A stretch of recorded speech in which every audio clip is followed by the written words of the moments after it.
Hi, I'm very excited to introduce you to this next gentleman. His name is Tom Guild, and he is running for Oklahoma's 5th District. And I want you to know that he is one of the first candidates to publicly endorse Bernie Sanders for president.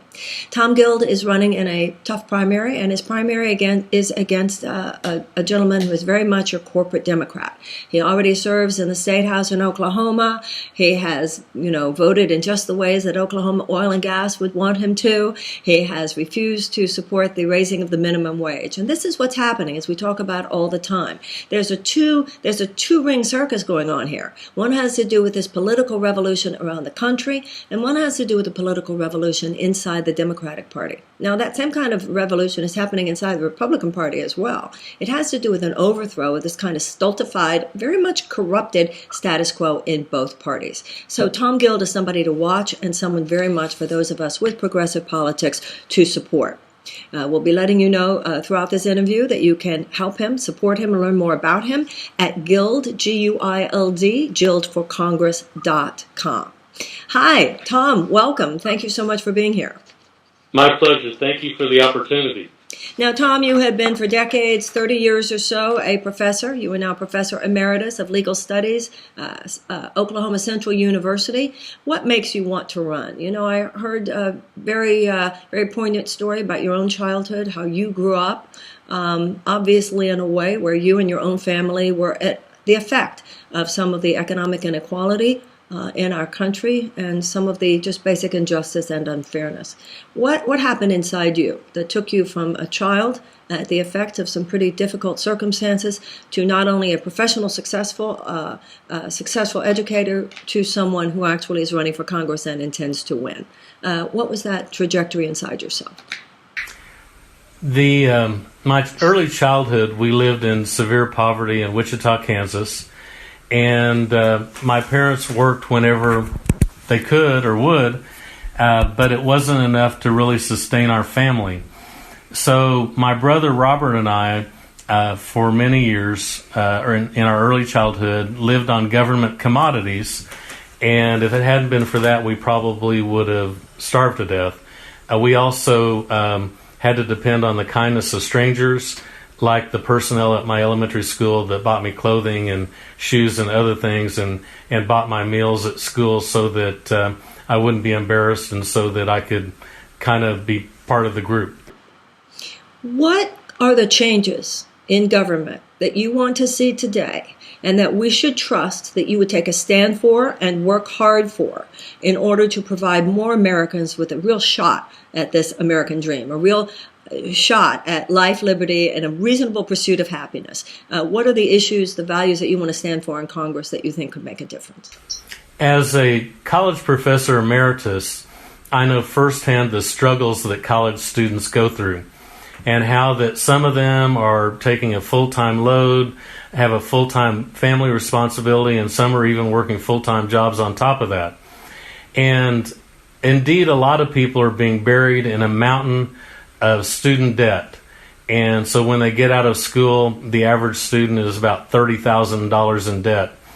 And we need to do something about that. Elizabeth Warren and others have come up with some really common sense things we can do, letting college students who have student loan debt renegotiate the terms of their loan to get a lower interest rate, and also letting college students borrow money at the same rate that the Fed loans money to the big banks, and that would be very low.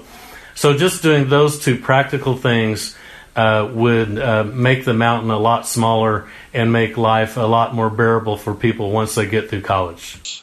And I think allowing an easier access to college is really the primary stimulant to the U.S. economy, because it gives more people the opportunity for access in terms of the skills that they develop, the education that they have, which enables them to do great things and creative things within the free market. Talk to me about the difference, if you feel comfortable doing so. I know that you've endorsed Bernie. How do you see the plan to deal with college debt crisis of Hillary's versus Bernie's, and why you support Bernie on this issue as well as others?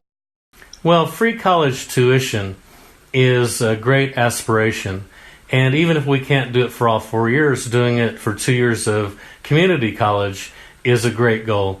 because even if people can get that first 2-year degree and get their foot in the door, they can go out and make a lot more money and provide for themselves and their families. And if they get 2 years under their belts, then there's a good chance they could go on and get a full bachelor's degree if that's their desire. And I know that in my own life, growing up poor and being lucky and being adopted at the age of 8.5, that finishing high school, which I was bored and wanted to drop out but didn't, and finishing college even though I had senioritis but finishing, and finishing law school even though, golly, gee whiz, the last year I wanted to tear my hair out at times, I was so bored. But that has been the best thing I've ever done, and to make that accessible to any students who are interested in that path, we need to do that, because as you said, it grows the economy and makes our country stronger. Talk to me about what you think is going on in this country. You know, I tell you, I come from Texas. I was born and raised in Houston. My mother was born and raised in Houston. So I come from an era in which there was a strong progressive tradition in Texas, a strong progressive tradition in Oklahoma, a strong progressive tradition in states like Arkansas. So it's very important for progressives not to write off in their thinking the progressive sentiment in states like Texas, Arkansas, Oklahoma, and so forth. Do we have a chance? What do you think is going on in this country, and what do you think is going on in states like Oklahoma that make your candidacy and your successful candidacy possible? Well, when I taught legal issues in the workplace at the University of Central Oklahoma, I always used, when we talked about white-collar crime, I used a book, and this was for decades, The Rich Get Richer and the Poor Get Prison. And that's kind of an overstatement that's kind of where we are. The minimum wage, even in Oklahoma, which has a relatively inexpensive cost of living, someone working full-time would need to make almost $10 an hour to exist in Oklahoma. And so we need to raise that minimum wage up to a living wage so that not only people that are working full-time and hard in Oklahoma, but people in every state, in every corner of the country, can have pride in the fact that I worked hard, I got my paycheck, I paid my fair share, and by golly, I can at least support myself and my family now. So this is the question. The question is about Oklahoma and also about the country. It seems like so many of the people that had been at the effect of the situation that you just described have actually voted for the people who make sure that the situation stays the way it is. Is that about to change in America? Can that change? Do you feel more and more people in Oklahoma who might not have thought years ago that they would vote for someone like yourself are coming to recognize that you are the candidate, and candidates like you who speak to the righting of the wrongs within our economic system that will enable them more of a chance at life?